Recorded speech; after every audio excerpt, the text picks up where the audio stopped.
യേശുവിൻ നാമം രക്ഷയായി, യേശുവിൻ നാമം ശക്തിയായി, യേശു എന്നെ വീണ്ടെടുത്തു.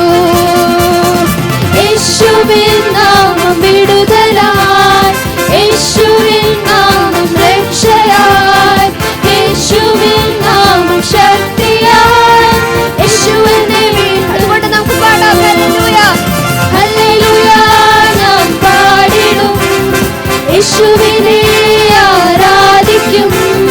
ഹല്ലേലൂയ ഞാൻ വാഴ്ത്തിടും സർവശക്തനായവനെ. ഒരിക്കൽ കൂടി ഹല്ലേലൂയ ഞാൻ പാടിടും, യേശുവിനെ ആരാധിക്കും. ഹല്ലേലൂയ ഞാൻ വാഴ്ത്തിടും സർവശക്തനായവനെ. യേശുവിൻ രക്തം ശുദ്ധിക്കാൻ, യേശുവിൻ രക്തം സൗഖ്യമായി, യേശുവിൻ രക്തം കഴുകലായി, യേശുവിനെ വീണ്ടെടുത്തു. യേശുവിൻ രക്തം, യേശുവിൻ രക്തം ശുദ്ധിക്കാൻ, യേശുവിൻ രക്തം സൗഖ്യമായി, യേശുവിൻ രക്തം കഴുകലായി, യേശുവിനെ വീണ്ടെടുത്തു. ഹല്ലേലൂയ, ഹല്ലേലൂയ ഞാൻ പാടിടും, യേശുവിനെ ആരാധിക്കും. ഹല്ലേലൂയ ഞാൻ വാഴ്ത്തിടും സർവശക്തനായവനെ. ഹല്ലേലൂയ, ഹല്ലേലൂയ ഞാൻ പാടിടും, യേശുവിനെ ആരാധിക്കും. ഹല്ലേലൂയ ഞാൻ വാഴ്ത്തിടും സർവശക്തനായവനായി. യേശുവിൻ രക്തം ശുദ്ധിക്കാൻ, യേശുവിൻ രക്തം സൗഖ്യമായി, യേശുവിൻ രക്തം കഴുകലായി, യേശുവിനെ വീണ്ടെടുത്തു. യേശുവിൻ രക്തം, യേശുവിൻ രക്തം ശുദ്ധിക്കാൻ, യേശുവിൻ രക്തം സൗഖ്യമായി, യേശുവിൻ രക്തം കഴുകലായി, യേശുവിൻ വീണ്ടെടുത്തു. ഹല്ലേലൂയ ഞാൻ പാടിടും, യേശുവിനെ ആരാധിക്കും. ഹല്ലേലൂയ ഞാൻ വാഴ്ത്തിടും സർവശക്തനായവനെ. ഹല്ലേലൂയ ഞാൻ പാടിടും, ഹല്ലേലൂയ ഞാൻ പാടിടും, യേശുവിനെ ആരാധിക്കും. ഹല്ലേലൂയ ഞാൻ ദൈവാത്മാവിനെ നമുക്ക് ആരാധിച്ചുകൊണ്ട് സർവശക്തനായവനെ. ദൈവാത്മാവേ, ദൈവാത്മാവേ, ദൈവാത്മാവേ അങ്ങേ ആരാധിക്കും, ആരാധിക്കും. ദൈവാത്മാവേ, ദൈവാത്മാവേ,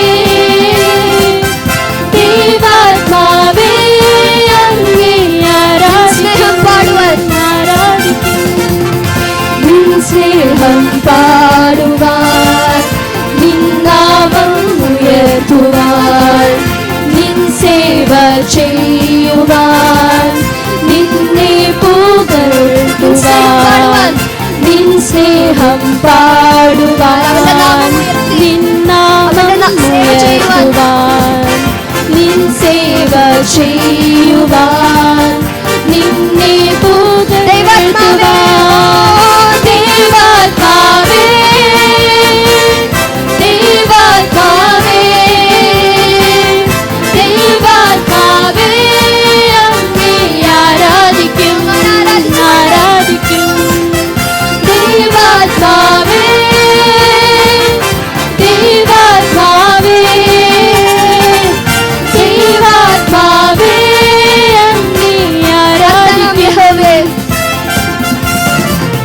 കർത്തനാം യഹോവയേ എന്നെ ഇത്രത്തോളവും കൊണ്ടുവന്നിടുവാൻ എൻ ഗൃഹവും എന്നുള്ളൂ. കർത്തനാം യഹോവയേ എന്നെ ഇത്രത്തോളവും കൊണ്ടുവന്നിടുവാൻ എൻ ഗൃഹവും എന്നുള്ളൂ. ദൈവാത്മാവേ,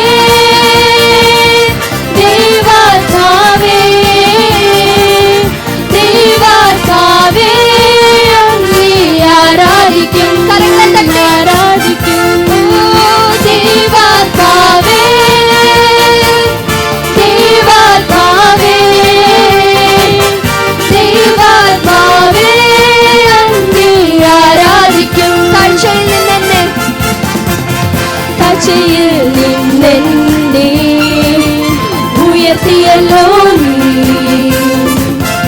ആമോദത്താൽ ഞാൻ ആനന്ദം കൊള്ളും. ചേച്ചിൽ കിടന്ന് എന്നെ ഉയർത്തിയല്ലോ നീ. ആമോദത്താൽ ഞാൻ ആനന്ദം കൊള്ളും. ദൈവാത്മാവേ ദൈവാത്മാവേ ദൈവാത്മാവേ അങ്ങേ ആരാധിക്കും ആരാധിക്കും. ദൈവാത്മാവേ ദൈവാത്മാവേ ദൈവാത്മാവേ അങ്ങേ ആരാധിക്കും.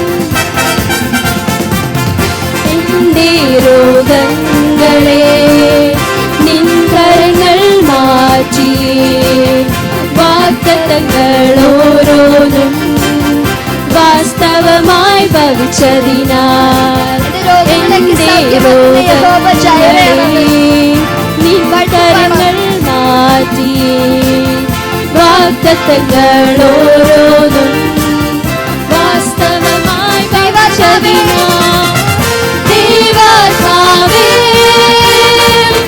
ദൈവാത്മാവേ നമ്മുടെ ഇടയിലുണ്ട്. ദൈവാത്മാവേ അങ്ങേ ആരാധിക്കും. ദൈവാത്മാവേ ആരാധിക്കണം.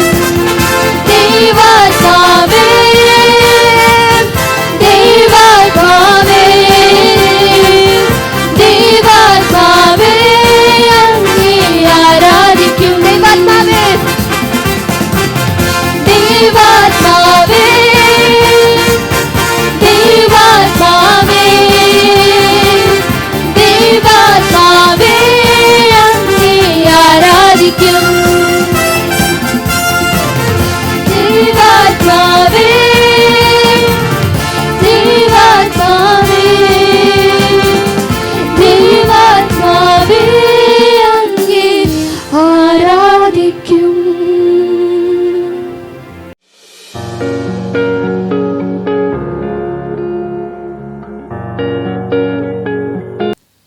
എന്തിനാ സഭയെ ഇവിടെ വിളിച്ചു കൂട്ടി വെച്ചിരിക്കുന്നത്? നമ്മളിവിടെ പഠിച്ചതാ.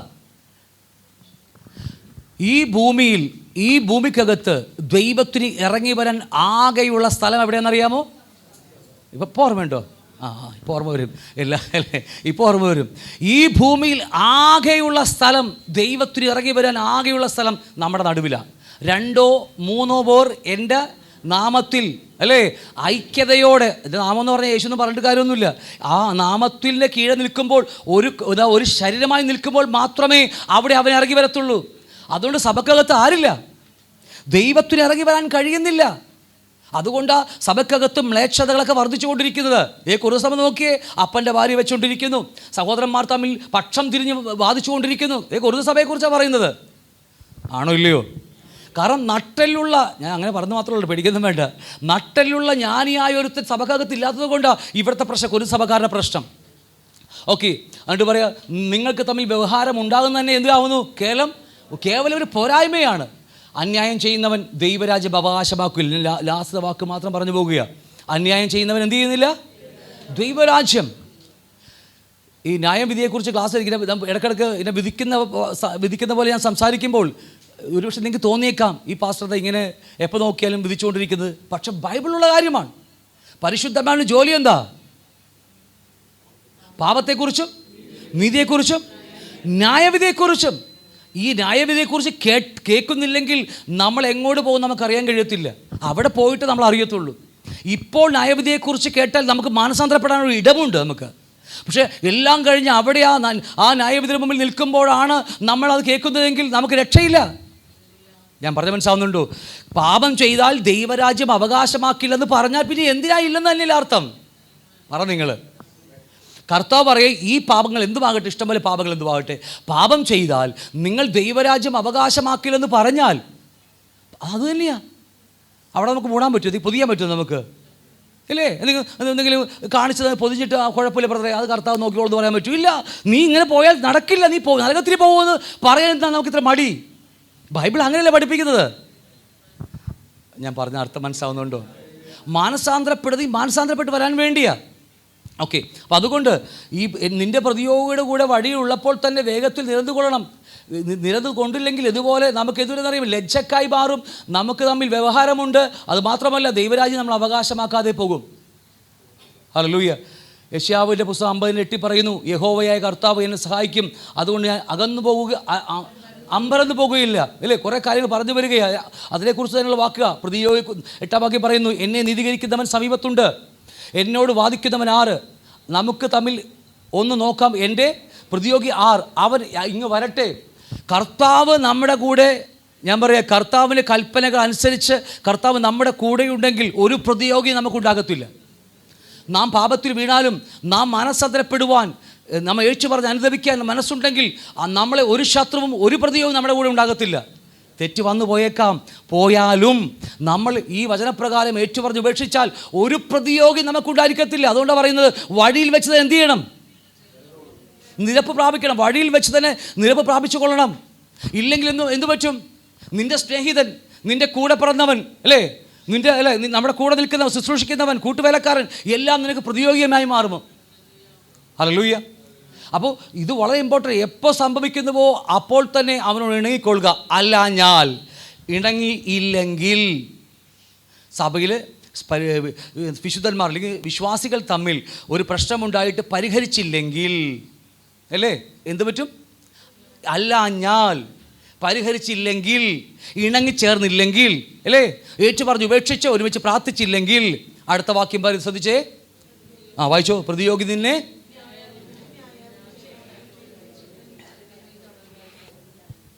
തൊട്ടുമോളിൽ നിൻ്റെ പ്രതിയോഗിയുടെ കൂടെ എന്ന് ഒരു വാക്ക് നിങ്ങൾ കണ്ടു, പച്ചമാർക്ക് ചെയ്തിരിക്കുന്നത്. അടുത്ത വാക്ക് അതിൽ പറയാ, അല്ലാഞ്ഞാൽ, ഇങ്ങനെ നിങ്ങൾ നിങ്ങളുടെ സഹോദരനുമായി ഇണങ്ങിച്ചേർന്നില്ലെങ്കിൽ, അത് ഏറ്റുപറഞ്ഞ് ഉപേക്ഷിച്ചില്ലെങ്കിൽ, അല്ലേ, വിശുദ്ധന്മാരുടെ മുമ്പിൽ, സഭയുടെ മുമ്പിൽ, മുപ്പന്മാരുടെ മുമ്പിൽ നിങ്ങളത് വന്ന് പരിഹരിച്ചില്ലെങ്കിൽ, അല്ലാഞ്ഞാൽ എന്ത് സംഭവിക്കും? അതുമായിട്ട് തുറന്നു പോയാൽ, അല്ലേ, ആ രണ്ട് വ്യക്തികൾ തമ്മിലുള്ള പ്രശ്നം പരിഹരിച്ചില്ലെങ്കിൽ, കഴിഞ്ഞ ദിവസം പഠിച്ചതാണ്, ഭൂമിയിൽ കെട്ടുന്നതൊക്കെയും സ്വർഗത്തിൽ കെട്ടപ്പെട്ടിരിക്കും. ഇത് വേറെ ഒന്നിനെക്കുറിച്ചല്ല ഈ വാക്ക് പറയുന്നത്. ഈ കെട്ടലും അഴിക്കലും മറ്റൊന്നുമല്ല. കെട്ടലും അഴിക്കലും നമ്മൾ തമ്മിലുള്ള പ്രശ്നത്തെക്കുറിച്ച് പറഞ്ഞു വരികയാണ്. ഭൂമിയിൽ നമ്മൾ രണ്ട് വിശ്വാസികൾ തമ്മിൽ പ്രശ്നമുണ്ടായി, അവിടെ ഒരു ബന്ധനം കയറി വരികയാണ്, കെട്ടുവരികയാണ്. ഇപ്പോൾ ഞാനും ബേബി ബ്രദറും കൂടി പ്രശ്നമുണ്ടായി, ഞങ്ങൾ തമ്മിൽ പ്രശ്നമുണ്ടായി, പരിഹരിക്കുന്നില്ല. പുള്ളി എന്നോട് മിണ്ടുന്നു, ഞാനും പുള്ളിനെ മിണ്ടുന്നില്ല, സഭയെ വരുന്നു, ആരാധിക്കുന്നു, പോകുന്നു. ഞങ്ങൾ തമ്മിൽ ആ പ്രശ്നം ഏറ്റു പറഞ്ഞില്ലെങ്കിൽ അത് ബന്ധിക്കപ്പെടുകയാണ്, ഇവിടെ ബന്ധിക്കപ്പെടുകയാണ്. ഞങ്ങൾ ഒരുമിച്ച് പ്രാർത്ഥിച്ച് വല്ല നടക്കുമോ? നടക്കില്ല. ഞങ്ങൾ ഇവിടെ ബന്ധിക്കപ്പെട്ടിരിക്കുകയാണെങ്കിൽ സ്വർഗത്തിലും അത് ബന്ധനമായിരിക്കും. ഞങ്ങളുടെ പ്രാർത്ഥന ഒന്നും ദൈവം കേൾക്കുന്ന പോലും ഉണ്ടാകത്തില്ല. കാരണം ഇവിടെ കെട്ടിയാൽ, ഇവിടെ കെട്ടുന്ന ആരാ? ഇവിടെ ആരാ കെട്ടുന്നത്? നമ്മൾ തന്നെയാണ്. എല്ലാ അധികാരങ്ങളും ദൈവം നമ്മളിപ്പോൾ ഏൽപ്പിച്ചിട്ടുണ്ട്. പല അധികാരങ്ങൾ, സഭയ്ക്കുള്ള അധികാരം, ഭയങ്കര വലിയ അധികാരങ്ങളാണ് സഭയ്ക്ക് ദൈവം നൽകിയിരിക്കുന്നത്. അതുകൊണ്ട് നിങ്ങളുടെ ഇടയിൽ പ്രശ്നം തീർക്കാൻ കഴിവുള്ള ജ്ഞാനിയും ഇല്ലെന്നൊക്കെ ചോദിക്കാൻ കാരണം അത് തന്നെയാണ്. ഒരുപാട് അധികാരം ദൈവം നമുക്ക് നൽകിയിട്ടുണ്ട്. ഒരു പാസ്റ്റർ എന്ന നിലയിൽ, ഒരു മൂപ്പൻ എന്ന നിലയിൽ നമുക്ക് ഒരുപാട് അധികാരങ്ങൾക്കുണ്ട്. അപ്പോൾ അതുകൊണ്ട് ഈ പ്രശ്നം ഇവിടെ പരിഹരിച്ചില്ലെങ്കിൽ നമ്മളിവിടെ ബന്ധിക്കപ്പെടുകയാണ്. നമ്മുടെ ഒരു ബൈബിൾ വായിച്ചാലും മനസ്സിലാകത്തില്ല, എത്ര പ്രാർത്ഥിച്ചാലും ദൈവം കേൾക്കില്ല, ഒരു വിടുതൽ നമുക്കുണ്ടാകത്തില്ല. പക്ഷേ ഇവിടെ അഴിച്ചാലുണ്ടല്ലോ സ്വർഗത്തിലും അഴിഞ്ഞിരിക്കും. കാരണം ഞങ്ങളുടെ പ്രാർത്ഥന, ഒരുമിച്ച് പ്രാർത്ഥിക്കുന്ന പ്രാർത്ഥന ഉണ്ടല്ലോ, സ്വർഗം കേട്ട് മറുപടി അഴച്ചിരിക്കും. ഹല്ലേലൂയ. ഇത് വളരെ ഇമ്പോർട്ടൻ്റ് വിഷയം. ഇന്ന് എത്ര പ്രാർത്ഥിച്ചിട്ടും നമുക്ക് പ്രശ്നങ്ങൾ മാറുന്നില്ല. നമ്മുടെ മുമ്പിൽ അന്നത്തെ പോലെ, പഴയതുപോലെ ഇന്നും പ്രശ്നങ്ങളൊക്കെ ഉണ്ടെങ്കിൽ ഓർത്താൽ മതി, എവിടെയോ നമുക്ക് ബന്ധനമുണ്ട്. എവിടെയെങ്കിലും എത്രയോ വിശ്വാസികൾ 50, 30, 40 വർഷം വിശ്വാസിയായിട്ടും ഇന്നും ജസ്റ്റ് വന്നിരുന്നു പോകുന്നല്ലാതെ ഒരു ദൈവത്തിന് ഫലം കൊടുക്കാൻ കഴിയുന്നില്ലെങ്കിൽ എവിടേക്ക് നമ്മുടെ മിസ്റ്റേക്കാ? ദൈവം ലൈവാ നമ്മുടെ കൂടെ. എൻ്റെ മക്കൾ എന്നോടുകൂടി ജീവിക്കുന്ന പോലെ ദൈവം ലൈവായിട്ട് നമ്മൾ ജീവിക്കുക നമ്മുടെ കൂടെ. ആണോ ഇല്ലയോ? സ്വർഗത്തിൽ ത്രിയേകവനിൽ മൂന്നാമനായ, അല്ലേ, തൃത്വത്തിൽ മൂന്നാമനായവൻ ഇന്ന് നമ്മുടെ അകത്ത് വസിക്കുക. ഒറ്റവാക്കിൽ പറഞ്ഞാൽ 3 ദൈവങ്ങളും നമ്മുടെ ഉള്ളിലുണ്ട്. കൂട്ടി പറഞ്ഞ് മാത്രമേ ഉള്ളൂ. സത്യമായ കാര്യം തന്നെ കേട്ടോ, വേറെ ഒന്നുമല്ല. അപ്പോൾ നമ്മുടെ കൂടെ ഉള്ളത് അതിനു വേണ്ടിയോ? നമ്മൾ ചെയ്യുന്നത് പ്രവൃത്തിയാതീതമായ പ്രവൃത്തികൾ ചെയ്യാൻ വിളിച്ചിരിക്കുക നമ്മളെ. പക്ഷെ നമ്മളെ കൊണ്ട് ആകുന്നില്ല. ഒരു ഈച്ചയെ പോലും കളയാൻ നമുക്ക് കഴിയുന്നില്ല. കാരണം എന്നറിയാമോ? നമുക്ക് പോരാട്ടമുള്ളത് ജഡരക്തങ്ങളോ അല്ല, വാഴ്ചകളും അധികാരങ്ങളോ. പക്ഷേ നമ്മൾ നേരെ തിരിഞ്ഞിട്ട് നമ്മൾ തമ്മിൽ പ്രശ്നമായി മാറിയപ്പോൾ, പോരാട്ടമായി മാറിയപ്പോൾ ഇവിടെയും കെട്ടി അവിടെയും കെട്ടി. ഹല്ലേലൂയ. ഞാൻ പറയാം, ഇവിടെ കെട്ടിട്ട് ഞാനും ബേബി ബ്രദറും കൂടി തമ്മിൽ പ്രശ്നമുണ്ടായി ഇവിടെ കെട്ടി വെച്ചിരിക്കുക. ഞാൻ എന്നിട്ട് വേറെ ചർച്ചിൽ പോയി, എക്സോഡസിലേക്ക് പോയി എന്ന് വിചാരിച്ചു. ഞാൻ എക്സോഡസിലേക്ക് പോയി. ഞാൻ പറയും അവിടെ എല്ലാവരും കൂടി പാട്ടും ആയി നമ്മൾ പോയാലും ഒരു കാര്യം പറയുക, എൻ്റെ പ്രാർത്ഥന കൊണ്ട് ഒരു ഗുണം ഉണ്ടാകത്തില്ല ആ സഭയ്ക്ക്. കാരണം ഇവിടെ ബന്ധിച്ചാൽ ഇവിടെ പരിഹരിക്കണം, അവിടെയല്ല പരിഹരിക്കേണ്ടത്. പറ്റുമോ? ഞാൻ പറഞ്ഞ അർത്ഥം മനസ്സിലാവുന്നുണ്ടോ? ഈ സഭയിൽ നിന്ന് ചാടി അങ്ങോട്ട് പോയി അവിടെ നിങ്ങളോട് അല്ലേ, നമുക്കറിയാം ഇടക്കിടക്ക് പോകുന്ന തിരിച്ചു വരുന്ന ഇഷ്ടമുള്ള ആൾക്കാർ എല്ലാ സഭയിലും ഉണ്ട്. പ്രശ്നങ്ങൾ എന്താണെന്നറിയാമോ? ഇത് അവിടെ കെട്ടിയിട്ട് ഇങ്ങോട്ട് വരുന്നത്, ഇവിടെ വന്നിട്ട് ഒന്നും കിട്ടുന്നില്ല. കാരണം വേറെ ഒന്നും കൊണ്ടാ കിട്ടാതിരിക്കുന്നത്, അവർ കെട്ടിവെച്ചിരിക്കുക. എവിടെയാണോ കെട്ടിയത് ആ വ്യക്തിയുമായി അത് നിരപ്പ് പ്രാപിച്ചാൽ അവൻ ലോകത്ത് ഏത് അറ്റത്തോളം പോയാലും അവൻ്റെ പ്രാർത്ഥന ദൈവം കേട്ടിരിക്കും. ഒരു മാറ്റവും ഉണ്ടാകത്തില്ല. ലൈവ് ബന്ധം കർത്താവുമായിട്ടുള്ളത്. ഞാൻ പറഞ്ഞ അർത്ഥം മനസ്സിലാവുന്നുണ്ടോ? ലൈവ് അനുഭവിക്കാൻ പറ്റും നമുക്ക്. ദൈവത്തെ പ്രാർത്ഥിക്കുമ്പോൾ ദൈവത്തിൻ്റെ ആ സാന്നിധ്യം ഇറങ്ങി നിൽക്കുന്ന നമുക്ക് അനുഭവിക്കാൻ കഴിയും നമുക്ക്. കാരണം അറിയാമോ, ആ ലൈവ് ബന്ധം ഉണ്ടാകണം നമുക്ക്. ഇല്ലെങ്കിൽ ഇതുപോലെ അല്ലാഞ്ഞാൽ പ്രതിയോഗി നിന്നെ ന്യായാധിപൻ ചേകവനെ ഏൽപ്പിച്ചെഴുതി തടവിലായി പോവും. 2 വാക്യങ്ങളുണ്ട്. 109 സങ്കീർത്തനം 6 വാക്യം പറയുക.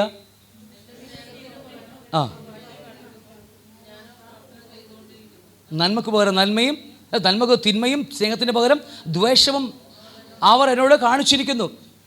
നീ അവൻ്റെ മേൽ ഒരു ദുഷ്ടനെ നിയമിക്കണമേ, എതിരാളി അവൻ്റെ വലതുഭാഗത്ത്. നോക്കിയേ, സങ്കീർത്തനക്കാരൻ വരെ എഴുതി വെച്ചിരിക്കുക.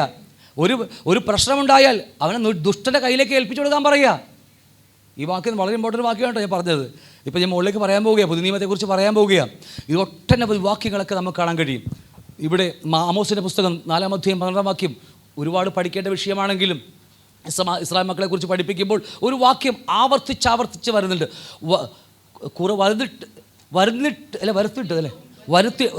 നിങ്ങളുടെ എല്ലാ പട്ടണങ്ങളിലും ഞാൻ നിങ്ങൾക്ക് പല്ലിൻ്റെ വെടിപ്പും എല്ലായിടങ്ങളിലും അപ്പത്തിൻ്റെ കുറവും വരുത്തിയിട്ടും, അല്ലേ? എന്നിട്ട് പറയാ, നിങ്ങൾ എങ്കിലേക്ക് തിരിഞ്ഞില്ല എന്ന് യഹോവയുടെ അരുളപ്പാട്. ഒരു പ്രശ്നങ്ങൾ പറഞ്ഞു വരികയാണ്. എന്നിട്ടും ഞാൻ നിങ്ങളെ സഹായിച്ചിട്ട് പോലും നിങ്ങൾക്ക് എന്ത് പറ്റി? നിങ്ങൾ എന്നിലേക്ക് തിരിഞ്ഞു വന്നില്ല. ആണോ ഇല്ലയോ?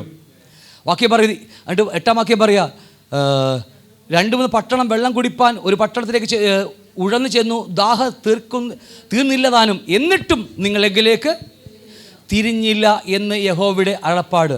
അടുത്ത വാക്യം പറയാം, എന്നിട്ടും നിങ്ങൾ എങ്കിലേക്ക് തിരിഞ്ഞില്ല.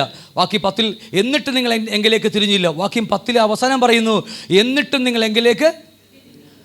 എന്നിട്ടാണ് പറയുന്നത്, ദൈവം സൊദോമിനെയും ഗൊമോറയും ഉന്മൂലനാശം ചെയ്തതുപോലെ ഞാൻ നിങ്ങളുടെ ഇടയിൽ ഒരു ഉന്മൂലനാശം വരുത്തും. നിങ്ങൾ കത്തുന്ന തീയിൽ നിന്ന് വലിച്ചെടുത്ത ഒരു കൊള്ളി പോലെ ആയിരിക്കുന്നു. എന്നിട്ടും നിങ്ങൾ എന്തില്ല? എങ്കിലേക്ക് തിരിഞ്ഞില്ല എന്ന് യഹോവയുടെ അരുളപ്പാട്. തൊട്ട് മുമ്പിൽ സോദോമിൻ്റെ ഗൊമോറയുടെയൊക്കെ ന്യായവിധി കാണിച്ചു കൊടുത്തിട്ട് പോലും അവർക്ക് എന്ത് പറ്റുന്നില്ല? അവർ ദൈവത്തിലേക്ക് തിരിഞ്ഞില്ല. അതുകൊണ്ട് ഇസ്രായേലേ, ഏതുകൊണ്ടാ? ദൈവം നിങ്ങൾക്ക് സമൃദ്ധമായി നൽകി, അല്ലേ? എല്ലാം നൽകി, എന്നിട്ടും നീ ദൈവങ്ങളിലേക്ക് തിരിഞ്ഞു വന്നില്ല. അതുകൊണ്ട് ഇസ്രായേലേ, ഞാൻ ഇങ്ങനെ നിന്നോട് ചെയ്യും. എങ്ങനെയാ? ഞാൻ നിന്നോട് ചെയ്യുവാൻ പോകുന്നത് കൊണ്ട് നിന്റെ ദൈവത്തെ എതിരേൽപ്പാൻ ഒരുങ്ങിക്കൊള്ളുക. പർവ്വതങ്ങളെ നിർമ്മിക്കുകയും കാറ്റിനെ സൃഷ്ടിക്കുകയും മനുഷ്യരോട് അവൻ്റെ നിരൂപണം ഇന്നതെന്ന് അറിയിക്കുകയും പ്രഭാതത്തെ അന്ധകാരമാക്കുകയും ഭൂമിയുടെ ഉന്നതികളിന്മേൽ നടകൊള്ളുകയും ചെയ്യുന്ന ഒരുത്തനുണ്ട്. സൈന്യങ്ങളെ ദൈവമായ യഹോവ എന്നാകുന്നു അവൻ്റെ നാമം. നിങ്ങൾ ഇത്രയ്ക്കധികം ഞാൻ നിങ്ങളെ സഹായിച്ചു, എന്നിട്ടും നിങ്ങൾ മടങ്ങി വന്നില്ല. എന്നിട്ട് അവസരം പറയുക, അതുകൊണ്ട് എന്നെ നിങ്ങൾ എതിരേൽക്കുവാൻ ഒരുങ്ങിക്കൊള്ളുക. എൻ്റെ ന്യായവിധി നിങ്ങളുടെ മേൽ വരുവാൻ നിങ്ങൾ ഒരുങ്ങി നീങ്ങുകൊള്ളുക എന്ന്. ആണോ ഇല്ലയോ? ഞാൻ പറഞ്ഞ മനസ്സിലാവുന്നുണ്ടോ? ഹല്ലേലൂയ. ദൈവം തന്നെ എഴുതി വെച്ചിരിക്കുക, പല ആവർത്തിച്ച് കൃപ കൊടുത്ത് നന്മ കൊടുത്ത് അപ്പത്തിൻ്റെ കോൽ ഒടിച്ചു കളഞ്ഞ്, അല്ലേ, പലതും ചെയ്തു നോക്കി. എന്നിട്ടും മാനസാന്തരപ്പെടാതെ വന്നപ്പോൾ ദൈവം പറയുക, നിങ്ങൾ ഒരുങ്ങിക്കോ, എൻ്റെ കോപം നിങ്ങളുടെ മേൽ വരാൻ പോകുന്നു. ഇത് സെയിം വാക്യമാണ് പുതിയ നിയമത്തിൽ കർത്താവ് എഴുതി വെച്ചത്. സെയിം വാക്യം. ഞാൻ പറഞ്ഞില്ലേ, ഈ 66 പുസ്തകം നമുക്കുള്ള പുസ്തകമാണ്. അതിൽ ചില വ്യവസ്ഥകൾ മാത്രം, ന്യായപ്രമാണത്തിലെ പ്രവൃത്തികൾ മാറിപ്പോയി, ചില കാര്യങ്ങൾ മാത്രം അത് മാറിപ്പോയിട്ടുള്ളൂ. അല്ലാതെ പ്രമാണമെല്ലാം അന്നും ഇന്നും നമ്മുടെ തന്നെയാണ്. ഇത്ര എനിക്ക് പറഞ്ഞ മനസ്സിലായി വിചാരിക്കുന്നു അല്ലേ? എന്നിട്ട് പറയാ, അല്ലാഞ്ഞാൽ വഴിയിൽ വെച്ച് നിരന്നു കൊള്ളുന്നില്ലെങ്കിൽ അല്ലാഞ്ഞാൽ പ്രതിയോഗി നിന്നെ എന്ത് ചെയ്യും? ന്യായാധിപൻ ചേകവനും ഏൽപ്പിച്ചിട്ട് നീ തടവിൽ ആയി പോകും. വചനം പറയുകയാണല്ലേ. തൊട്ടുമോളിൽ 25-ാം വാക്യം പറയുന്നു, നിന്റെ പ്രതിയോഗിയുടെ കൂടെ വടിയുള്ളപ്പോൾ. ആരാ പ്രതിയോഗി? സഹോദരന്മാർ അല്ലേ? നമ്മളായിരിക്കുന്ന സഹോദരന്മാരാണ് നമ്മുടെ പ്രതിയോഗി. എന്നാൽ ആ പ്രതിയോഗിയുടെ ഇണങ്ങിയില്ലെങ്കിൽ അടുത്ത വാക്യം എന്താ പറയുന്നത്? പ്രതിയോഗി നിന്നെ ന്യായാധിപൻ ചേകവനും ഏൽപ്പിക്കും. ഈ പ്രതിയോഗി ആരാ? കറക്റ്റാ പറഞ്ഞോ? പറയാൻ പറ്റും വേറെ ആർക്കെങ്കിലും? പിശാച് തന്നെയാ. കൊച്ചിന് മനസ്സിലായി. ശ്രദ്ധിച്ചു നോക്കി, വചനം പറയുന്നു, നാം ഈ ഭൂമിയിൽ വെച്ച്, ഈ സഭാജീവിതത്തിനിടയിൽ വെച്ച് നാം തമ്മിൽ പ്രശ്നം പരിഹരിക്കുന്നില്ലെങ്കിൽ നമ്മൾ തമ്മിൽ പ്രതിയോഗിയായി മാറുകയാണ്. മനസ്സിലാവുന്നുണ്ടോ? അത് വഴിയിൽ വെച്ച് തന്നെ വേഗത്തിൽ ഇണങ്ങിക്കൊള്ളുക. അല്ലാഞ്ഞാൽ നമ്മൾ തമ്മിൽ ഒരു പ്രതിയോഗിയായി മാറി ഈ ഭൂമിയിൽ വെച്ച് നാം അത് ഇണങ്ങിക്കൊണ്ടില്ലെങ്കിൽ, ഇവിടെ വചനം പറയുന്നു, പ്രതിയോഗി നിന്നെ ന്യായാധിപൻ ചേകവനും ഏൽപ്പിച്ചിട്ട് നീ തടവിലായി പോകും. ഇവിടുത്തെ പ്രതിയോഗി ആരാണ്? പിശാച്. നമ്മൾ അറിയാതെ വേറൊരു വ്യക്തി നമുക്ക് വേണ്ടി എഴുന്നേറ്റ് വരികയാണ്. ഞാനും ബേബി ബ്രദറും തമ്മിൽ പ്രശ്നമുണ്ടായി. സൂര്യൻ അസ്തമിക്കാൻ പോകുന്നു. പിശാച് നോക്കിക്കൊണ്ടിരിക്കുക. കാരണം ദൂത ഈ ലെറ്ററായിട്ട് മുകളിലേക്ക് പോകാൻ വേണ്ടിയാ. ഇയ്യോബിൻ്റെ കത്തുമായിട്ട് മുകളിൽ പോയില്ലേ പുള്ളിക്കാരൻ? അതുപോലെ നമ്മുടെ ജീവിതത്തിൽ സഭക്കകത്തേക്ക് നോക്കിക്കൊണ്ടിരിക്കുക. ഞാനും ബേബി ബ്രദറും തമ്മിൽ പ്രശ്നം പരിഹരിച്ചില്ല എങ്കിൽ, സമയപരിധിക്കുള്ളിൽ പരിഹരിച്ചില്ലെങ്കിലും, ഇപ്പോൾ പ്രതിയോഗി ഞങ്ങൾ രണ്ടും മാത്രമല്ല, ഞങ്ങൾക്ക് വേണ്ടി വേറൊരു പ്രതിയോഗം കൂടി ജനിച്ചിരിക്കുക. സമയപരിധിക്കുള്ളിൽ മാനസാന്തരപ്പെട്ട് പിണങ്ങിരാതിരിക്കുന്നിരുന്നപ്പോൾ വേറൊരു പ്രതിയോഗി ഞങ്ങൾക്ക് ഇരുവർക്കും വേറെ വന്നു കഴിഞ്ഞു. ആരാ പ്രതിയോഗി? സാത്താൻ, പിശാച്. അവൻ നേരെ എന്ത് ചെയ്തറിയാമോ? പ്രതിയോഗി നിന്നെ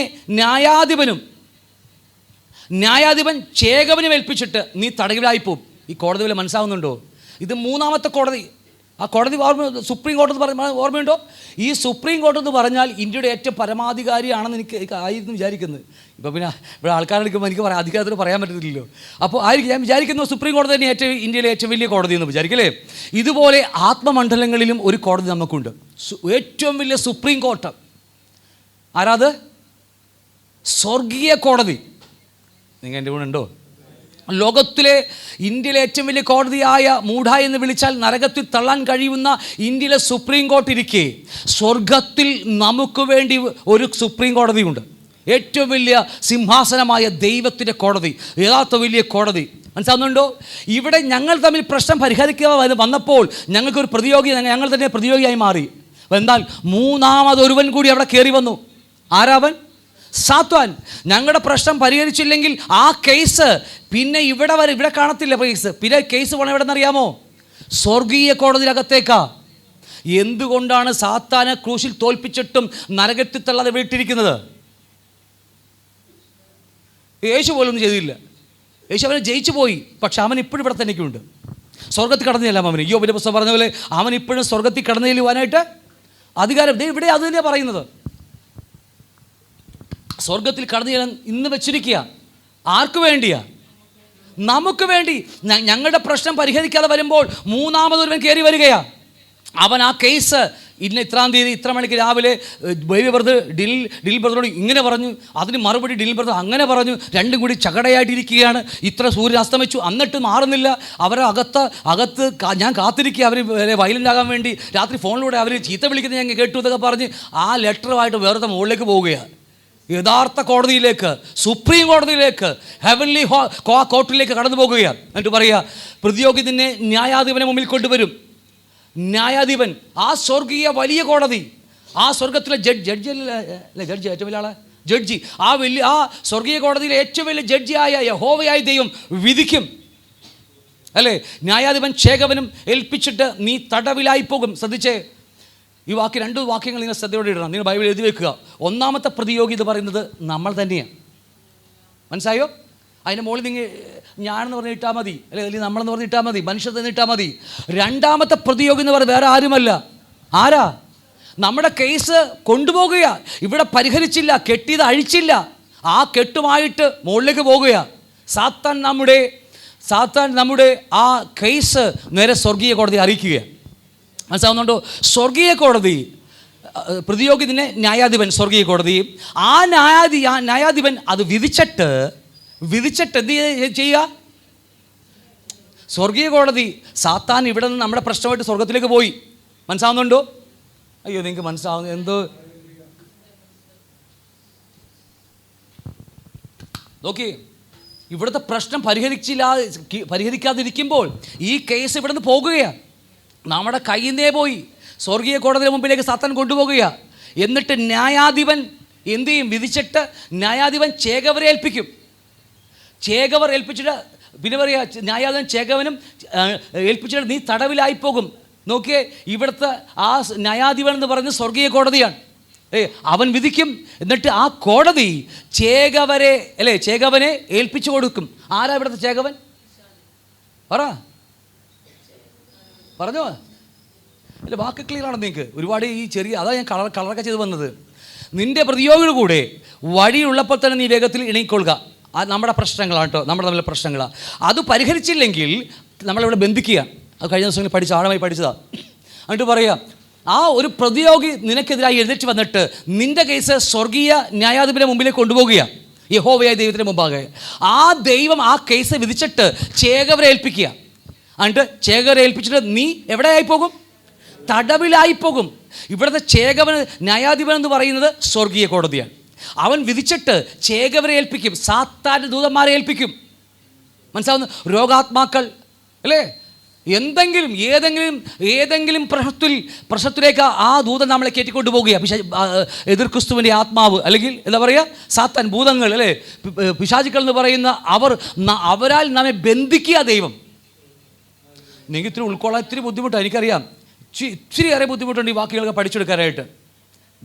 എന്നാലും ഗ്രഹിക്കാൻ പറ്റുന്നുണ്ടോ നിങ്ങൾക്ക്? പോരാ, എനിക്കറിയാം നിങ്ങളുടെ ഇരിപ്പ് കാണുമ്പോൾ തന്നെ അറിയാം എന്തോ ഒരു മിസ്റ്റേക്കൊക്കെ ഉണ്ട്. ക്ലിയർ ആണോ? ഇവിടെ പറയുന്നു, പ്രതിയോഗി നമ്മൾ തമ്മിലാണ് ഒരു പ്രതിയോഗി ആകുന്നത് അല്ലേ. സമയപരിധിക്കുള്ളിൽ അത് മാനസാന്തരപ്പെട്ടില്ലെങ്കിൽ, വേഗത്തിൽ നിരന്നുകൊണ്ടില്ലെങ്കിൽ, അല്ലാഞ്ഞാൽ വേറൊരു പ്രതിയോഗി നമുക്ക് ജനിക്കുക. അത് മറ്റാരുമല്ല, സാത്താൻ അല്ലേ. അവൻ നമ്മുടെ പ്രശ്നം സ്വർഗീയ കോടതി ഏൽപ്പിക്കും. ആ ന്യായാധിപൻ ചേകവരെ ഏൽപ്പിച്ചിട്ട് നമ്മെ തടവിലാക്കി കളയും. സ്വർഗീയ കോടതിയിൽ കൊണ്ടുപോയി, പിശാച് കൊണ്ടുപോയി അവിടെ സ്വർഗീയ കോടതി വിധിച്ച് സാത്താന ദൂതന്മാരെ ഏൽപ്പിക്കുക നമ്മെ. അവൻ നമ്മെ വന്ന് ബന്ധിക്കുകയാണ്. ഗ്രഹിച്ചില്ലെങ്കിൽ ഒത്തിരി ബുദ്ധിമുട്ടാണ് ഈ കാര്യം. നിങ്ങൾ പൗലോസിനെ കുറിച്ച് ഓർത്ത് നോക്കിയേ. പൗലോസിനെ കുത്തുവാൻ അല്ലേ എന്താ കൊടുത്തത്? ശൂല കൊടുത്ത്. അടുത്ത വാക്യം എന്താ പറയുന്നത്? കുത്തുവാൻ സാത്താൻ്റെ ദൂതനെ തന്നെ. ശൗലിൻ്റെ മേൽ നിന്ന് അഭിഷേകം പോയപ്പോൾ യഹോവ അഴച്ച ആത്മാവ് കയറി. അങ്ങനെയല്ലേ ചോദിച്ചിരിക്കുന്നത് അല്ലേ? യഹോവ അഴച്ച ആത്മാവ് അവനെ കയറി. ദുരാത്മാവ് തന്നെ ഒരുപാട് കാറ്റഗറിക്കാരുണ്ട്. ദൂതന്മാരുടെ ഇടയിൽ ഒരുപാട് വ്യത്യസ്ത കാറ്റഗറിക്കാരുണ്ട്. നമുക്ക് ദൂതന്മാരെ കുറിച്ച് എപ്പോഴും പഠിച്ചാൽ നമുക്ക് അതിനെക്കുറിച്ച് ആഴമായി പഠിക്കാൻ കഴിയും. അപ്പോൾ നേരത്തെ പറഞ്ഞ പോലെ ദൈവത്തിൽ സംരക്ഷണകരം മാറിയാൽ വേറൊരു ആത്മാവകത്തെ കയറുകയാണ്, നമ്മൾ ബന്ധിക്കപ്പെടുകയാണ്. പിന്നെ എത്ര ബൈബിൾ വായിച്ചാലും മനസ്സിലാകത്തില്ല അല്ലേ. എന്തുകൊണ്ടാണ് പ്രശ്നമുണ്ടാകുന്നത്? സമയപരിധിക്കുള്ളിൽ പരിഹരിച്ചില്ല. ചില പറയാല്ലേ, പണ്ടൊക്കെ ഞാൻ ഇന്ന് മാത്രം ഓടിയതാണ്, പക്ഷെ എനിക്ക് ഓടാൻ പറ്റുന്നില്ല. കാരണം അതറിയാം, എവിടെയോ ബന്ധിക്കപ്പെട്ടു പോയതുകൊണ്ടാണ്. പരിഹരിക്കേണ്ടത് പരിഹരിച്ചില്ലെങ്കിൽ സ്വർഗീയ കോടതി വിധിക്കുമെന്ന് പറഞ്ഞാൽ വിധിച്ചിരിക്കും. ഇത് എന്തിനു വേണ്ടിയാ? അവസാന ചില്ലിക്കാശ്. ഓക്കെ, താഴത്തേക്ക് വായിച്ചു വരാം. വാക്യം 26 ഒന്ന് വായിച്ചേ.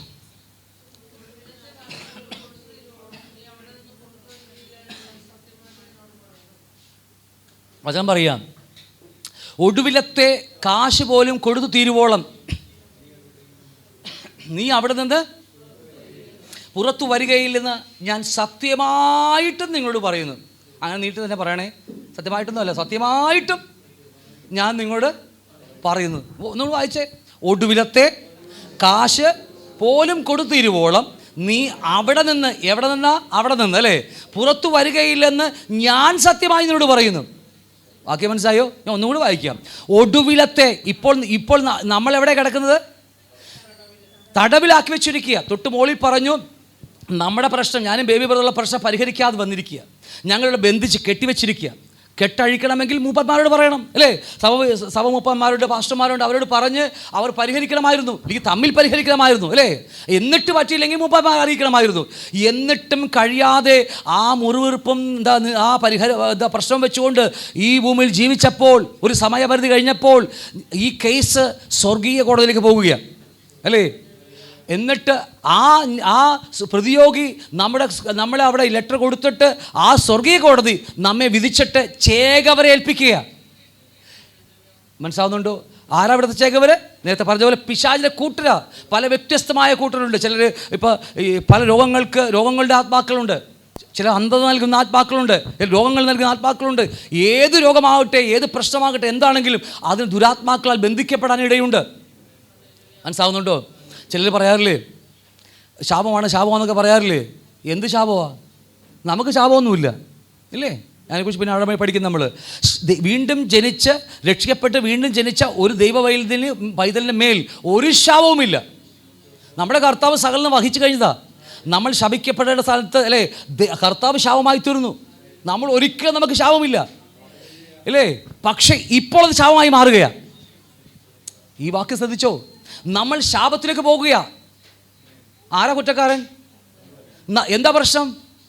ഇവിടെ സഹോദരമായി നേർന്നില്ല, നമ്മുടെ പ്രശ്നങ്ങൾ പരിഹരിച്ചില്ല.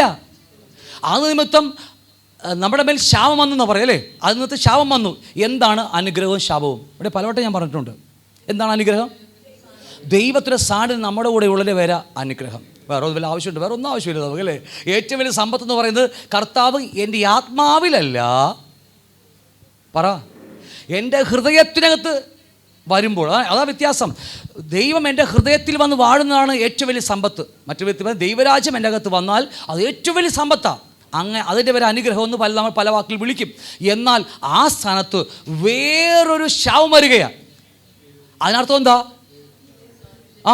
ദൈവം മാറ്റപ്പെട്ട് കഴിയുമ്പോൾ, കൈവലിച്ച് കഴിയുമ്പോൾ, ദൈവം ദേഹിയിൽ നിന്ന് ആത്മാവിലേക്ക് കൈവലിച്ച് കഴിയുമ്പോൾ വേറൊരു ആത്മാവ് എൻ്റെ അകത്തേക്ക് കയറുകയാണ്. സാത്താൻ്റെ സാന്നിധ്യമാണ് ശാപമെന്ന് പറയുന്നത്. ഒറ്റവാക്കിൽ അത്രയേ ഉള്ളൂ, അല്ലേ? ഇത് സാത്താന് കയറണമെങ്കിൽ ആരനുവദിക്കണം? ഒരു ദൈവവൈതലിൽ നോക്കി. നമ്മൾ ഓരോരുത്തരും ഒരു ദൈവ ഭക്തൻ്റെ ജീവിതത്തിലേക്ക് സാത്താൻ കയറണമെങ്കിൽ നശിപ്പിക്കാൻ വേണ്ടിയല്ല, നമ്മൾ തകർത്ത് നരകത്തിൽ കളയാൻ വേണ്ടിയല്ല ഞാൻ പറയുന്നത്. ഈ വാക്യം അത് പറഞ്ഞു വരികയാണ്.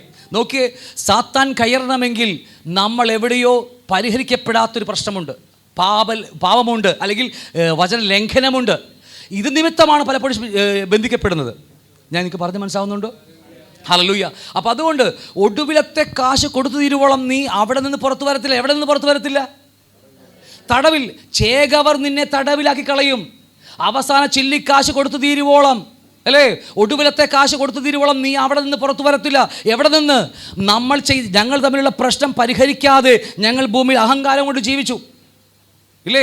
അഹങ്കാരമുള്ള മെയിൻ കാര്യമല്ലേ? താഴ്മയില്ല, ഞങ്ങൾ തമ്മിൽ കാണുമ്പോൾ ചിരിക്കുന്നില്ല. ഈ പ്രശ്നം വേറൊരുത്തം കണ്ട് മുകളിലേക്ക് പോയിട്ടുണ്ട്. ദൈവം ഞങ്ങളെ വിധിക്കുകയാണ്. ദൈവം ഞങ്ങളുടെ മേലേക്ക് ദുരാത്മാക്കൾ അഴക്കുകയാണ്. ഇപ്പം ഞാൻ പോയി ബേബിയുടെ മുമ്പിൽ പോയിട്ട് ബ്രദറെ സോറി എന്ന് പറയാൻ എന്നെ കൊണ്ട് പറ്റത്തില്ല. കാരണം എന്നറിയാമോ? ബ്രദറിന് എൻ്റെ അടുത്ത് വന്ന് സോറി പറയാൻ പറ്റത്തില്ല. കാരണം എന്താ? ഞാൻ പറഞ്ഞ അർത്ഥം മനസ്സിലാവുന്നുണ്ടോ? പോക്കറ്റ് നിറച്ച് പണമുണ്ട്, അല്ലേ, ബലമുണ്ട്, എല്ലാ സൗകര്യവും നമുക്കുണ്ട്.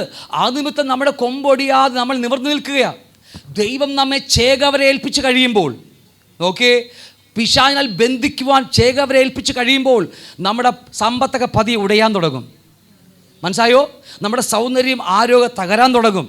പിന്നെ പരസഹായമില്ലാതെ ജീവിക്കാൻ തുടങ്ങുമ്പോൾ വിളിച്ചു പറയും, കർത്താവേ ഞാൻ നിരന്നുകൊള്ളാമെന്ന്.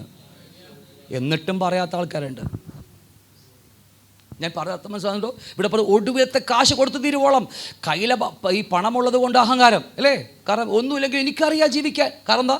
പോക്കറ്റ് വെച്ച് പണമാണ്. ഞാൻ പറയാത്ത മനസ്സിലാകുന്നുണ്ടോ? അവസാന ചില്ലിക്കാശ് കൊടുത്തു തീരുവോളം എന്ന് പറഞ്ഞാൽ എൻ്റെ ജീവിതത്തിൽ എൻ്റെ സ്വയം ഉടയാത്ത, ജഡമുടയാതെ സ്വയം തകരാത്ത അനുഭവമാണ് എന്നെ പൊക്കി നിർത്തിയിരിക്കുന്നത്, അല്ലേ? അത് തകരുവോളം ആ പിശാച് എന്നെ പ്രവർത്തിച്ചുകൊണ്ടിരിക്കും. ഞാൻ പറഞ്ഞ അർത്ഥം മനസ്സിലാവണം നിങ്ങൾക്ക്? ഇത് തിന്മക്ക് വേണ്ടിയാണോ നന്മക്ക് വേണ്ടിയാണത്? നന്മക്ക് വേണ്ടിയാ പിശാചിനെ ഏൽപ്പിച്ച് കൊടുക്കുന്നത്. പൗലോസിന് പോലും ഒരു കുട്ടി പിശാചിനെ കൊടുത്താ കളിക്കാൻ വേണ്ടിയല്ലേ, അല്ലേ? കുട്ടികളെ ഒരു ടോയ് കൊടുത്തത് അതിനു വേണ്ടിയാ. എന്തിനു വേണ്ടിയാ? ഇല്ലെങ്കിൽ നിഗളിച്ചു പോവും. ഇതുപോലെ വെളിപ്പാടിന് ആധിക്യ നിമിത്തം എപ്പോൾ പോയെന്ന് ചോദിച്ചാൽ മതി. ഒന്നും വേണ്ടുന്നില്ല. ഇടയ്ക്ക് പൊങ്ങി വരുമ്പോൾ പിടിച്ച് കുത്തും. ആ കുത്തൽ വീണ്ടും കർത്താവേ സോറി കേട്ടാ, പറ്റിപ്പോയി. ഇവിടെ ഞങ്ങൾക്ക് പിന്നെ നല്ല ലൈവ് എന്ന് പറയാം, ആരോഗ്യമുണ്ട്, സൗന്ദര്യമുണ്ട്, സമ്പത്തുണ്ട്, അല്ലേ, ജോലിയൊക്കെ ഉണ്ട്. ഞങ്ങൾ താഴുന്നില്ല. പക്ഷേ കുറച്ചങ്ങ് കഴിയുമ്പോഴല്ലോ ഓരോ രോഗങ്ങൾ കയറി പിടിക്കും. ഓരോന്നായി കയറി വരുമ്പോൾ പറയും, കർത്താവേ എന്നെ കൊണ്ട് പറ്റുന്നില്ല. എന്നാലും അവൻ എന്നോട് വന്ന് മാപ്പ് പറഞ്ഞില്ല എന്നൊക്കെ പറഞ്ഞ് നമ്മൾ പറഞ്ഞുകൊണ്ടിരിക്കും. അന്ന് കർത്താവ് വീണ്ടും വിട്ടുകൊടുക്കും, അല്ലേ? അവസാനം ചില്ലി നോക്കിയേ ഒടുവിലത്തെ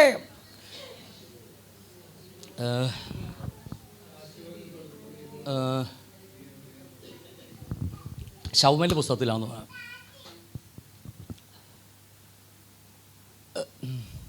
നമ്മുടെ ബർശബയില്ലേ, ബർശബ ദാവീദ് മട്ടുപ്പാവിൽ ഉലാത്തിക്കൊണ്ടിരിക്കുകയായിരുന്നു. നമുക്ക് എല്ലാവർക്കും അറിയാം ആ സമയം, അല്ലേ? അന്ന് യുദ്ധങ്ങളുടെ കാലഘട്ടമാണ്. ഒരു രാജാവ് യുദ്ധത്തിന് പോയിരിക്കണം. അത് മസ്റ്റാ. അങ്ങനത്തെ നിയമമാണ്, പഴയ നിയമം. അപ്പോൾ ആ ദാവീദ് ആ സമയത്ത് മറ്റേ പടയാളികളെല്ലാം യുദ്ധത്തിന് വിട്ടിട്ട് ഇദ്ദേഹം മാത്രം ഒറ്റയ്ക്ക് എന്ത് ചെയ്യുന്നറിയാമോ? മട്ടുപ്പാവിൽ ഉലാത്തിക്കൊണ്ടിരിക്കുക. അത് തന്നെ തെറ്റ്.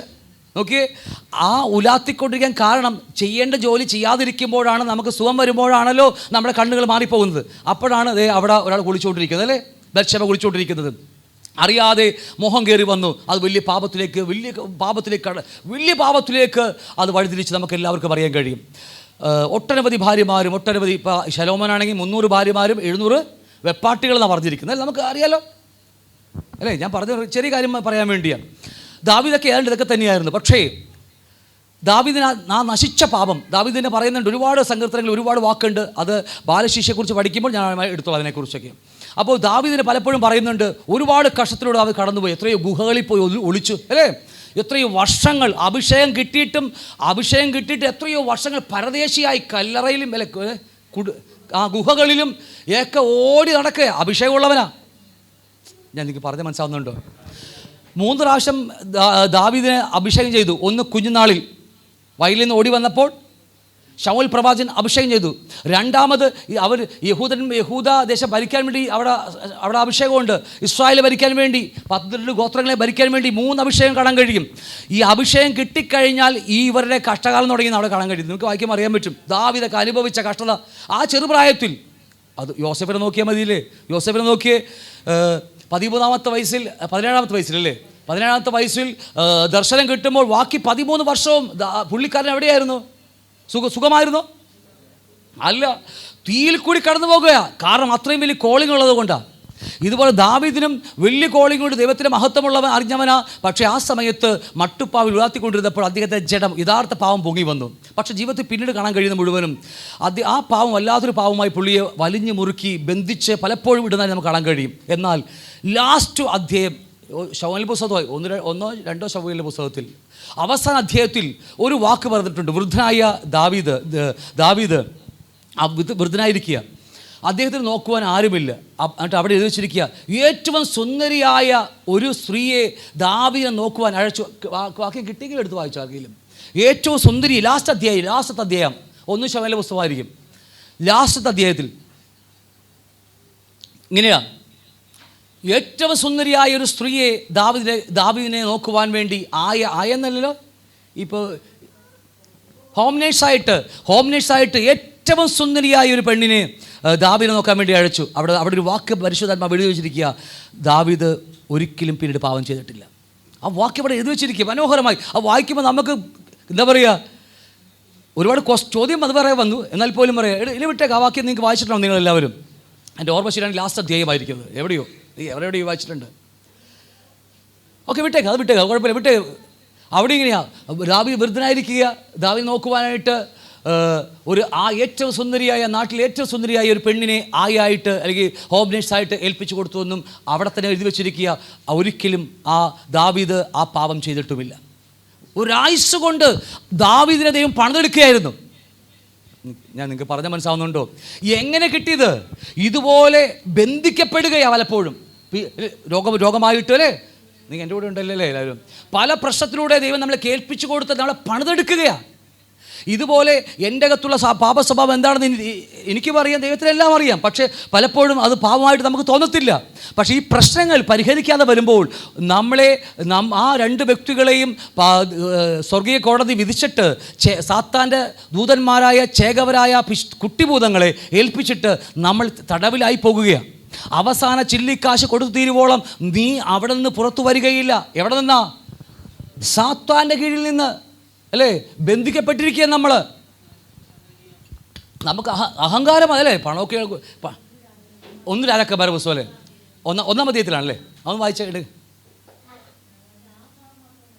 ആ ഒരു വാക്യം മാത്രം. ആ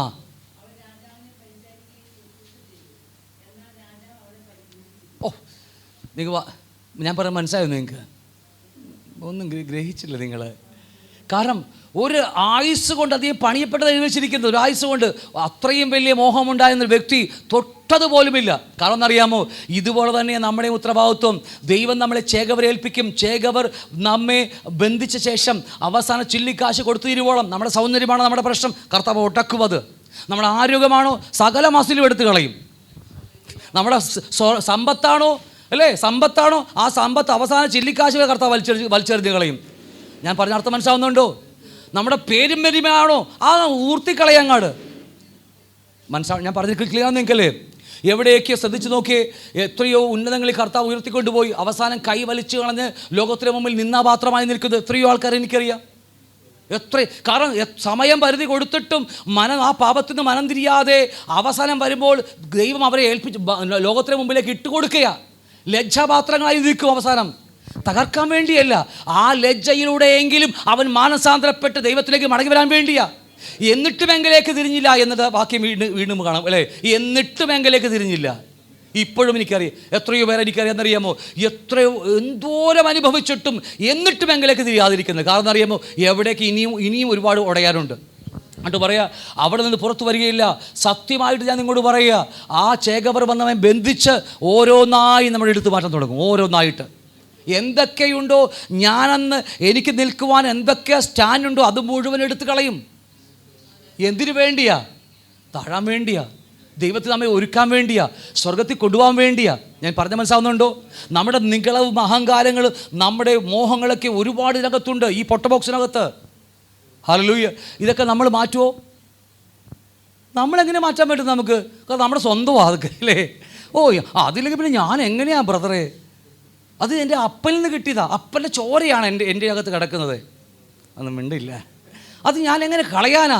വേറെ വഴി കളഞ്ഞില്ലെങ്കിൽ കർത്താവ് കളയാനുള്ള വഴി, നല്ല വഴി അവൻ്റെ കയ്യിലുണ്ട്. നല്ല വഴിയുണ്ട് കർത്താവിന് കളയാനായിട്ട് അല്ലേ. ഒന്നും മിണ്ടുന്നില്ല നിങ്ങളെ.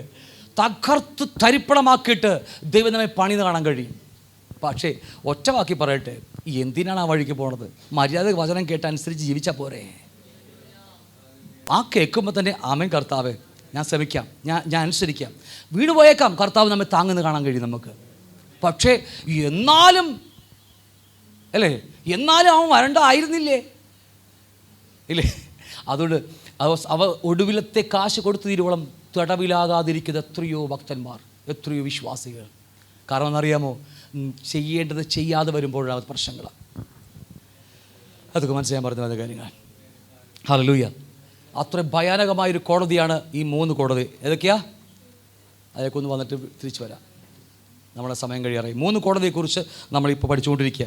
ഒന്ന് ഡിസ്ട്രിക്ട് കോർട്ട്, 3 കോടതികൾ അല്ലേ. കുല ചെയ്യരുതെന്ന് പഴയ നിയമത്തിൽ പറഞ്ഞു വെച്ചിട്ട് അവർക്ക് ന്യായവിധിയെക്കുറിച്ച്, അവരുടെ ന്യായവിധിയെക്കുറിച്ച് പറഞ്ഞു വിട്ടിട്ട് താഴേക്ക് പഠിച്ചു വരുന്ന കാര്യങ്ങളാണ് നമ്മെക്കുറിച്ച് പറയുക. അതേ സ്വയം ന്യായവിധി നമുക്കുണ്ട്. അന്ന് മോശയായിരുന്നെങ്കിൽ ഇന്ന് സ്വർഗീയ കോടതി നമുക്ക് വേണ്ടി നിൽക്കുന്നത് അല്ലേ. നമുക്ക് വേണ്ടി ഇന്ന് വലിയ സുപ്രീം കോർട്ട്, സ്വർഗത്തിലെ ഏറ്റവും വലിയ കോടതിയാണത്. ഈ പ്രപഞ്ചത്തിലെ ഏറ്റവും വലിയ കോടതിയാണത് ദൈവത്തിൻ്റെ സുപ്രീം കോർട്ട്. എന്നിട്ട് പറയും 3 കാര്യങ്ങൾ പറഞ്ഞു വരിക. സഹോദരന് കോപിച്ചാൽ നീ ന്യായവിധിക്ക് യോഗ്യനാകും. നീ കോടതിയിൽ, ഈ താഴത്തെ കോടതി ഡിസ്ട്രിക്ട് കോർട്ടിൽ നീ പോയി നിൽക്കേണ്ടി വരും എന്നാണ് പറയുന്നത് അല്ലേ. അവിടെ പോയിട്ട് നിങ്ങളുടെ കോടതിയിൽ അവിടെ പോയി കസേര കിട്ടിയിരിക്കുന്ന പറയുമോ? അവിടെ പോയി നിൽക്കേണ്ടി വരും നമ്മൾ. ആ കോടതിയുടെ മുമ്പേ പോയി നാട്ടുകാരൊക്കെ മുമ്പേ ലജ്ജാപാത്രമായി നിൽക്കേണ്ടി വരും. ക്ലിയറാണ് ഞാൻ പറഞ്ഞു വരുന്നത്. രണ്ടാമത് നിസാര എന്ന് പറഞ്ഞു. ഒരു സഹോദരനോട് പോയിട്ട് നിസാര, വേറെ പല വാക്കുകളും ചെറിയ കാര്യങ്ങളാണ് പറയുന്നത്. പക്ഷേ കൊല ചെയ്തില്ല, വേറെ ഒന്നും ചെയ്തില്ല. ചെറിയ ഫേസ്ബുക്കിൽ ഒരു ആ ബ്രദർ അങ്ങനെയാണെന്ന് പറഞ്ഞ് അല്ലേ, ഞാൻ ബ്രദറിന് ഇങ്ങനെ കണ്ടെന്ന് പറഞ്ഞ് ചെറിയൊരു ഫേസ്ബുക്കിൽ ഇട്ട് കൊടുത്ത് മാത്രമേ ഉള്ളൂ, ചെറിയ പ്രശ്നം അല്ലേ. അത് നിമിത്തം രണ്ടാമത്തെ കോടതിയെ ഹൈക്കോടതിയിലേക്ക് നമ്മെ കൊണ്ടുപോകുക, അവിടെ വിധിക്കുക. പക്ഷേ സുപ്രീം കോടതിയിലേക്ക് വന്നാണ്ടേ പ്രശ്നം മാറും. അത് വിധിച്ചാൽ ഒടുക്കത്തെ വിധിയായിപ്പോവും. അവസാന ചില്ലിക്കാശ് കൊടുത്തു തീരുവോളം അവിടെ നിന്ന് പുറത്തു വരികയില്ലെന്ന് പറഞ്ഞതാരെന്നറിയാമോ? പറഞ്ഞതാരാ? ആരാ പറഞ്ഞത്? ഡിനിൽ പാസ്റ്റർ. ആരാ പറഞ്ഞത്? സ്വർഗീയ കോടതി, ഒറിജിനൽ സ്വർഗീയ കോടതി പറഞ്ഞിരിക്കുക, വചനം പറഞ്ഞിരിക്കുക, നീ പുറത്തു വരികയില്ല എന്ന്. ഹല്ലേലൂയ. നോക്കി, ഏതെങ്കിലും വിടുതലുകാരി വന്നിട്ട് ബ്രേക്ക് എന്ന് പറയുമ്പോൾ പൊട്ടു ഇത് അല്ലേ? ഇഷ്ടംപോലെ വിടുതലുകാരുണ്ടല്ലോ ഇവിടെ, ഇഷ്ടംപോലെ ഉണ്ട് ലോകത്തിൽ. എനിക്ക് ഒരുപാട് ആൾക്കാരെ അറിയാം, നമ്മുടെ ഫ്രണ്ട്സൊക്കെ തന്നെയാണ് അവരൊക്കെ. അല്ലേ, പിന്നെ ഞാൻ പൊട്ടിക്ക് പ്രാർത്ഥിച്ച് ഇപ്പം എന്താ മുറിക്കാൻ പോകുന്ന, അങ്ങനെ മുറിച്ചാൽ മുറിയോ ഇത്? നിങ്ങൾ പറ. ഇതിപ്പോൾ ഇത്രയും വചനം കേട്ടല്ലോ നിങ്ങൾ. ശാവ് മുറിക്കുന്ന പരിപാടി മുറിച്ചാൽ പോവുമോ? എന്താ മിണ്ടാതിരിക്കുന്നത് നിങ്ങൾ? പറ, നിങ്ങൾ പറ. ഞാൻ ഇത്രയും വചനം കേട്ടത് നിങ്ങൾ. നമ്മളുണ്ടാക്കുന്ന പ്രശ്നം, ഞാനും ബേബി ബ്രദറും ഉണ്ടാക്കിയ പ്രശ്നം ഞങ്ങൾ തന്നെ പരിഹരിച്ചോളാം അല്ലേ? ഞാൻ പറഞ്ഞു മനസ്സിലാവുന്നുണ്ടോ? പിശാചിനെ ചേകവരാൽ ബന്ധിക്കപ്പെട്ട് ഞങ്ങൾ മാറിയാലും ബ്രേക്ക് എന്ന് പറഞ്ഞ് പൊട്ടുന്ന പരിപാടിയല്ലേ ഇത്. അത് കള്ളത്തരങ്ങളും കാപട്ടികളാണ്. ഇവിടെ നിരപ്പ് ഞങ്ങൾ തമ്മിൽ പ്രാപിച്ചിരിക്കണം. ഞങ്ങൾ തമ്മിൽ എന്ന് നിരക്കുന്നുവോ, എന്ന് നെടുമ്പാടും കർത്താവേ ഞങ്ങളോട് പൊറുക്കണമേ, ഞങ്ങളുടെ അറിവില്ലായ്മയാ, ഞങ്ങൾ അഹങ്കാരം കൊണ്ട് തന്നെയാന്ന് പറഞ്ഞ് ഞങ്ങൾ നിരപ്പ് പ്രാപിക്കുമ്പോൾ അപ്പം പൊട്ടും. മനസ്സിലാവുന്നുണ്ടോ? ഏതെങ്കിലും റോഡിൽ കൂടി പോകുന്ന ഏതെങ്കിലും പിടിച്ച് കഴിഞ്ഞാൽ ബ്രേക്ക് എന്ന് പറഞ്ഞാൽ പൊട്ടുന്ന പരിപാടി അതല്ലേ ശാപമൊക്കെ. നിൻ്റെ സമ്പത്തിന്മേൽ കെട്ടിച്ചിരിക്കുന്ന ഭൂതം അല്ലേ, പിശാച്, യേശുവിന്റെ നാമത്തിൽ ബ്രേക്ക് എന്ന് പറഞ്ഞാൽ പൊട്ടുമോ? അവൻ പണത്തിൽ അവൻ മാനസാന്തരപ്പെടണം.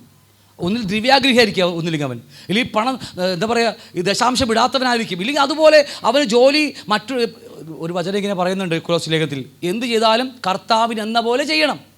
ഈ ജോലിക്ക് പോയാലും കർത്താവിന് എന്ന പോലെ ചെയ്യാതെ ബോസ് വരുമ്പോൾ മാത്രം ജോലി ചെയ്യും, അല്ലാത്ത സമയം അവിടെ പോയിരുന്നാൽ അവന് വല്ല പൈസ അനുഭവിക്കാൻ പറ്റുമോ? ഒരിക്കലും പറ്റത്തില്ല. ഞാൻ എന്താ മിണ്ടാതെ. അപ്പോൾ ഈ പ്രശ്നങ്ങളൊക്കെ പരിഹരിക്കേണ്ടത് നമ്മൾ തന്നെയാണ്. എന്ന് നമ്മൾ പരിഹരിക്കുന്നുവോ അന്നത് പൊട്ടിപ്പാറ്റിപ്പോവും. അല്ലാതെ ബ്രേക്ക് എന്ന് പറഞ്ഞാലും പൊട്ടുന്ന കാര്യമല്ല. ഏത് ശാപം, ഇത് അങ്ങനെ ശപിക്കപ്പെട്ടു പോവുകയാണ്. കാരണം ദൈവത്തിൻ്റെ സാന്നിധ്യമാണ് എൻ്റെ ഹൃദയത്തിൽ, ദൈവസാന്നിധ്യമാണ് എൻ്റെ സമ്പത്തെങ്കിൽ, ശാപം എന്ന് പറയുന്ന അനുഗ്രഹമെങ്കിൽ, എൻ്റെ ശാപം എന്ന് പറയുന്നത് എൻ്റെ ഹൃദയത്തിനകത്ത് പൈശാചികൻ വന്ന് ഉറപ്പിക്കുന്നതാണ്. സാത്താൻ നമ്മുടെ കൂടെ ഉള്ളതിൻ്റെ പേരാണ് ശാപം. ഇത്ര എനിക്ക് പറഞ്ഞ് മനസ്സിലാവുന്നുണ്ടോ? അവസാനം ചില്ലിക്കാശ് കൊടുത്തു തീരുവോളം നീ അവിടെ നിന്ന് പുറത്തു വരത്തില്ല. അതൊക്കെ മനസ്സിലാവുന്നു ഞാൻ പറഞ്ഞു വരുന്ന കാര്യങ്ങൾ. നമ്മൾ പറഞ്ഞു നിർത്തി ഇവിടെ അല്ലേ. അതുകൊണ്ടാണ് മത്തായി 18:34 വാക്യങ്ങൾ നമ്മൾ കഴിഞ്ഞ ദിവസം പഠിച്ചതാണ്. 10,000 താലന്ത് കടപ്പെട്ട ഒരുവൻ അല്ലേ, അവന് അങ്ങനെ യജമാനൻ കോപിച്ചു, അവനെ കടമൊക്കെയും തീർക്കുവോളം അവരെ ദണ്ഡിപ്പിക്കുന്നവരുടെ കയ്യിൽ ഏൽപ്പിച്ചു. ആരാ ഈ കൂട്ടര്? ആരാ? കത്തോലിക്കാരല്ലേ? പിന്നെ ആരാ? നോക്കിയേ, പണ്ട് പഠിച്ച കാര്യമാണ്. 10,000 താലന്ത് കടപ്പെട്ട ഒരുത്തനും 100 താലന്ത് കൊടുക്കേണ്ട വരും അല്ലേ. എന്നിട്ട് പറയാം, യജമാനൻ കോപിച്ചു, അവൻ കടമൊക്കെയും തീർക്കുവോളം അവനെ ദണ്ഡിപ്പിക്കുന്നവരുടെ കയ്യിൽ ഏൽപ്പിച്ചു. എന്നിട്ട് പറയാം, നിങ്ങൾ ഓരോരുത്തരും സഹോദരരോട് ഹൃദയപൂർവ്വം ക്ഷമിക്കാഞ്ഞാൽ അങ്ങനെ തന്നെ നിങ്ങളോട് ചെയ്തിരിക്കുക. അങ്ങനെ തന്നെ. എങ്ങനെ തന്നെയാ? നിങ്ങൾ ഓരോരുത്തർ സഹോദരനോട് ഹൃദയപൂർവ്വം ക്ഷമിക്കാഞ്ഞാൽ സ്വർഗസ്ഥനായ എൻ്റെ പിതാവ് അങ്ങനെ തന്നെ നിങ്ങളോട് ചെയ്യും. എങ്ങനെ തന്നെയാ? നോക്കി, നമ്മുടെ വലിയ കടം കർത്താവ് വിളിച്ചു തന്നതാണ്. എൻ്റെ സഹോദരൻ്റെ ചെറിയ പാപക്കട അവനെ നോക്കിയിട്ട് പ്രൈസിലോട് പറഞ്ഞില്ല. ഇതാണ് ഇവിടുത്തെ പ്രശ്നമല്ലേ. പ്രൈസിലോട് പറഞ്ഞില്ല അല്ലേ, എന്നെ കണ്ട് ചിരിച്ചില്ല അല്ലേ. എന്തെങ്കിലും ചെറിയ കാര്യങ്ങളാണ് അത് ചെയ്തില്ല. ചെറിയ കാര്യങ്ങളേ ഉള്ളൂ. അത് ക്ഷമിച്ചു കൊടുക്കുവാൻ നമുക്ക് കഴിയാതെ വരുമ്പോൾ ആണോ അവനെതിരെ എൻ്റെ കുറച്ച് മുമ്പ് എൻ്റെ വലിയ കടമായ 10,000 താലന്ത് ഇളച്ചു തന്നതാണ്. പക്ഷെ സഹോദരൻ്റെ ചെറിയ താലന്ത് ഇളച്ചു കൊടുക്കാൻ എനിക്ക് മനസ്സില്ലാതെ വരുമ്പോൾ നേരത്തെ പറഞ്ഞ യജമാനിൽ ഇവിടെ പറഞ്ഞില്ലേ, നിൻ്റെ 10,000 താലന്ത് ഇളച്ചു കൊടുത്തവൻ ഇല്ലേ, ആ 10,000 താലന്ത് വീണ്ടും അവൻ്റെ തലമേൽ കെട്ടിവെക്കുക. അങ്ങനെയല്ലേ അവിടെ വായിച്ച്?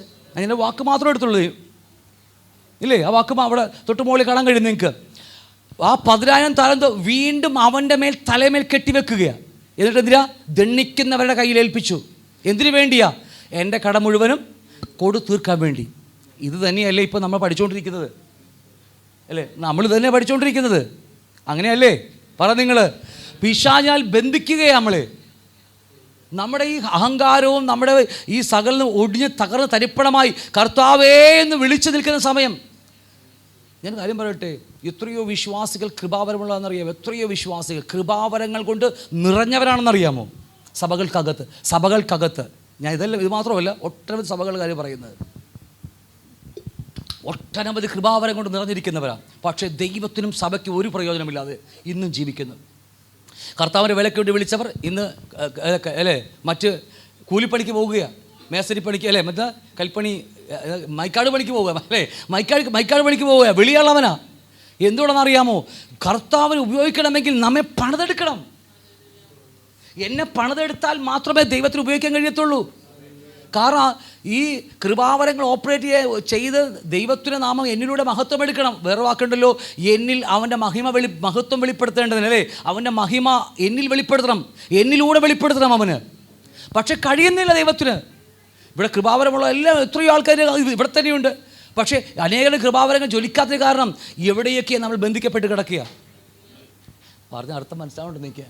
ഹല്ലേലൂയ. നേരത്തെ അത് തന്നെയാണ്. നമ്മുടെ തലമേൽ വീണ്ടും കെട്ടിവെച്ച് നമ്മൾ ദണ്ഡിക്കാൻ ഏൽപ്പിച്ചു കൊടുക്കും, തകർക്കാൻ വേണ്ടിയല്ല അല്ലേ. അവസാനം ചില്ലിക്കാശ് കൊടുത്തു കഴിയുമ്പോൾ പറയും, ഇനി എന്നെ കൊണ്ട് ആവില്ല കർത്താവേ, നീ മാത്രം എന്ന് പറയുമ്പോൾ അന്ന് വരെ നമ്മൾ ദണ്ഡിപ്പിക്കാൻ ഏൽപ്പിച്ച് കൊടുക്കുക ദൈവം. പറഞ്ഞാൽ മനസ്സിലാവുന്നുണ്ടോ? ഇതൊരുപക്ഷെ കേട്ടിട്ടില്ലാത്തതുകൊണ്ടായിരിക്കാം നിങ്ങൾക്ക് ഒരുപക്ഷെ എന്താ പറയുക, ഒരു ഉൾക്കൊള്ളാനുള്ള ബുദ്ധിമുട്ടുണ്ടെന്ന് എനിക്കറിയാം. മുഴുവനും സ്വീകരിച്ച് കാണണമെന്നുമില്ല എനിക്കറിയാം. പക്ഷേ വേറെ വഴിയില്ല. ഇത് സത്യവചനമാണ്. ഞാനീ പറഞ്ഞത് പകൽ നിന്നോട് സംസാരിച്ചത് കറ തീർന്ന സത്യവചനമാണ്. ഹല്ലേലൂയ. അതുകൊണ്ട് നിങ്ങൾ നമ്മളെ തന്നെ പരിശോധിച്ച് നോക്കിയാൽ മതി. എത്രയോ ദൈവത്തിന് വേണ്ടി ജീവിക്കാൻ അവസരങ്ങൾ കിട്ടി, എത്രയോ ദൈവത്തിന് വേണ്ടി പകരക്കാരനായി ദൈവത്തിന് പകരക്കാരായി നിൽക്കുക എത്രയോ അവസരങ്ങൾ നമുക്ക് കിട്ടിയിട്ട്, പക്ഷേ ഇന്ന് നമുക്ക് ഉപയോഗിക്കാൻ കഴിയാതിരിക്കുന്ന എത്രയോ ഭക്തന്മാർ. കാരണം മറ്റൊന്നും കൊണ്ടല്ല, നമ്മളിവിടേക്ക് പെട്ട് കിടക്കുക. ദൈവത്തിൻ്റെ എന്താ പറയുക, ദൈവം ചില മേഖലയിലേക്ക് നമ്മെ സാത്താൻ ഏൽപ്പിച്ചിരിക്കുക. നമുക്കിത് മനസ്സിലാകുന്നില്ല. ക്ലിയറാണോ? നമുക്ക് സൗഖ്യമാകേണ്ട വചനം പൊങ്ങി വരുമ്പോൾ ആ പ്രസംഗിക്കുന്ന വ്യക്തി സൗഖ്യമാകേണ്ട വചനം പറയുമ്പോൾ ആ സമയമാകുമ്പോൾ അവർ കൂർക്കൊക്കെ വലിച്ച് ഉറങ്ങി പകുതി മയക്കത്തിലേക്ക് പോകുമ്പോൾ അധികം വചനം പറഞ്ഞു കഴിയുമ്പോൾ ചാടി കിടന്നേക്കും. എങ്ങനെ സൗഖ്യമാകും നമ്മൾ? ഞാൻ ഇഷ്ടംപോലെ കാണുന്നതുകൊണ്ടാണ് പറയുന്നത്.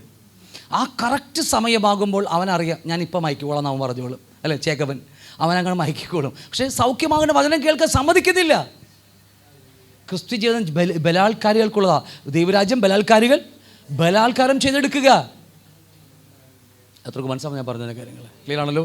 അപ്പം അതുകൊണ്ട് ഈ വളരെ ഇമ്പോർട്ടൻ്റായ വിഷയമാണ് ഇത്. നിങ്ങൾ ശ്രദ്ധിച്ച് കാര്യങ്ങൾ ചെയ്തില്ലെങ്കിൽ, നമ്മൾ സമയത്തിനുള്ളിൽ പരിഹരിച്ചില്ലെങ്കിൽ, ഈ പറഞ്ഞ പോലെ നമ്മുടെ അവസാന ചെല്ലിക്കാശ് വരെ, ആരോഗ്യമാകട്ടെ, സമ്പത്താകട്ടെ, നമ്മുടെ മഹിമയാകട്ടെ അല്ലേ, നമ്മുടെ ജോലി എന്തുമാകട്ടെ, ദൈവം തകർത്ത് തരിപ്പണമാക്കിയിരിക്കും. പിന്നെ എല്ലാം വന്നു കഴിയുമ്പോൾ ഞാൻ ഇനി കർത്താവിന് വേണ്ടി ജീവിക്കാമെന്ന് പറഞ്ഞിട്ട് കാര്യമൊന്നും ഉണ്ടാവില്ല. എനിക്കുള്ള കാര്യം ഞാൻ പറഞ്ഞേക്കാം. വയസ്സൊക്കെ ആയി എന്തോരോ ആൾക്കാരെന്നറിയാമോ, അവർ കർത്താവിനെ നല്ല പ്രായത്തിൽ അറിഞ്ഞ് പിന്നെ ആ കർത്താവിനെയും കൊണ്ട് അവർ ജീവിച്ചു, ജോലിയായി എല്ലാം കഴിഞ്ഞ് റിട്ടയർഡായി അല്ലയാ. മിണ്ടുന്നില്ല നിങ്ങൾ. ഓക്കെ, ഞാൻ വിട്ട്, അത് വേണ്ട, ഞാൻ വായിച്ച്. ഹല്ലേലൂയ. ദൈവം ആഗ്രഹിക്കുന്നത് നമുക്ക് കർത്താവിനോട് നിൽക്കാൻ വേണ്ടി മഹാത്ഭുതം നമ്മളോട് ചെയ്യും. കർത്താവ് മഹാത്ഭുതം നമുക്ക് വേണ്ടി നമ്മളോട് ദൈവം ചെയ്യാൻ ഇന്നും തയ്യാറാണ്. പക്ഷെ എന്നെക്കൊണ്ട് പോലും പലപ്പോഴും എനിക്കറിയാം, എന്നെക്കൊണ്ട് പോലും പലപ്പോഴും കഴിയുന്നില്ല. ദൈവം ആഗ്രഹിക്കുന്ന ആ പൂർണ്ണതയിൽ നിൽക്കുവാൻ പലപ്പോഴും എന്നെക്കൊണ്ട് പോലും കഴിയുന്നില്ല. എനിക്കറിയാം, പലപ്പോഴും നമുക്കറിയാൻ കഴിയും അല്ലേ. ക്ലിയറാണോ? യിരെമ്യാ പ്രവചന പുസ്തകത്തിൽ 46:10-5 നമുക്കുണ്ട്. മിസ്രയീം പുത്രിയായ കന്യകേ, ഗിലെയാദിൽ ചെന്ന് തൈലം വാങ്ങുക, നീ വളരെ ഔഷധം പ്രയോഗിക്കുന്നത് വെറുതെ, നിനക്ക് രോഗശാന്തി ഉണ്ടാകുകയില്ല. കാരണം ദൈവമായിട്ട് അടിച്ച് പിരിഞ്ഞിരിക്കുക, ദൈവത്തിൻ്റെ കൽപ്പന ലംഘിച്ചിരിക്കുക, ഒരു വഴിയിൽ രക്ഷപ്പെടാനായിട്ട്. 5:18 5:18 പറയാം, സത്യമായിട്ട് ഞാൻ നിങ്ങളോട് പറയുന്നു, ആകാശം ഭൂമി ഒഴിഞ്ഞു പോകും വരെ സകലവും നിവൃത്തിയാക്കോളം ന്യായപ്രമാണത്തിൽ ഒരു വള്ളിയും പുള്ളിയും അല്ലേ? ഒരു നാളും ഒഴിഞ്ഞു പോകുകയില്ല. സംഖ്യാപുസ്തകം 32:23. എന്നാൽ നിങ്ങൾ അങ്ങനെ ചെയ്യുകയില്ല എങ്കിൽ നിങ്ങൾ യഹോവയോട് പാപം ചെയ്തിരിക്കുന്നു, നിങ്ങളുടെ പാപഫലം നിങ്ങൾ അനുഭവിക്കും. കർത്താവ് ഈ സംഖ്യാപുസ്തകത്തിനെ പഠിച്ചാൽ കർത്താവ് ഓരോ കാര്യങ്ങൾ പറഞ്ഞു വരിക, പ്രമാണമാണല്ലോ അത്. ഓരോ കാര്യങ്ങൾ പറഞ്ഞു വെച്ചിരിക്കുക. പണ്ട് ഇവിടെ പഠിച്ചോളൂ എനിക്ക് അറിയത്തില്ല. ഈ ഇസ്രായേൽ മിസ്രൈമിൽ നിന്ന് വിടിപ്പിച്ചു കൊണ്ടുവന്നിട്ട് ഒരു മലയിന്മേൽ ഇത്ര കൂട്ടം ജനത്തെ നിർത്തി, വേറൊരു മലയിൽ ഒരു കൂട്ടം ജനത്തെ നിർത്തി, എന്നിട്ട് വിളിച്ചു പറഞ്ഞ കാര്യം ഇവിടെ മുകളിലാണ് എടുത്തത് എനിക്ക് അറിയത്തില്ല. അത് ക്ലാസ്സിലെടുത്തിട്ടുണ്ട്. 2 മലയിൽ ഇസ്രായേൽ നിന്ന് ഒരാൾ ന്യായപ്രമാണം വായിക്കും, ഇവിടെ നിന്ന് ആമേനെന്ന് വിളിച്ചു പറയും. ഇവർ ന്യായപ്രമാണം വായിച്ച് അവർ പറയും ഞങ്ങളും ആമേൻ അനുസരിച്ചോളാമെന്ന് വിളിച്ചു പറയും. അങ്ങനെ വലിയൊരു എവിടെയാണ് ഈ മുകളിൽ എവിടെ ഞാൻ എടുത്തിട്ടുണ്ട് ആ ക്ലാസ്. അപ്പോൾ എന്തുമാകട്ടെ, അങ്ങനെ ചെയ്യുകയില്ല എങ്കിൽ യഹോവയുടെ പാപം ചെയ്തിരിക്കുന്നു, നിങ്ങളുടെ പാപഫലം നിങ്ങൾ അനുഭവിക്കും. ഇനി ഭയാനകമായ കാര്യങ്ങളുണ്ട്. ഞാനും കൈകാലം പലപ്പോഴും ഇപ്പോഴും കൈകാലം വരക്കുന്ന ചില സ്വഭാവങ്ങൾ എനിക്കുമുണ്ട്. ഞാൻ ഒരു കാര്യം എക്സാമ്പിൾ പറയാം. പലപ്പോഴും വിളിച്ച് പറയും പാസ്റ്ററെ ഞങ്ങൾക്ക് വേണ്ടി പ്രാർത്ഥിക്കണം. ഫോണിലൂടെ പല ആൾക്കാർ പഴയ ഫ്രണ്ട്സായിരിക്കും, പഴയവരാ. ഇന്നലെയും വിളിച്ചു പറഞ്ഞു തൃശ്ശൂരിൽ നിന്ന്, തിരുവനന്തപുരത്ത് നിന്ന്, ഒരു പാസ്റ്ററുടെ മരണശൈലിയിലേക്ക് പോവുകയാണ്, കിടക്കുക. പാസ്റ്ററെ പ്രാർത്ഥിക്കണമെന്ന് പറഞ്ഞു. ഞാൻ പ്രാർത്ഥിച്ചേക്കാമെന്ന് പറഞ്ഞു.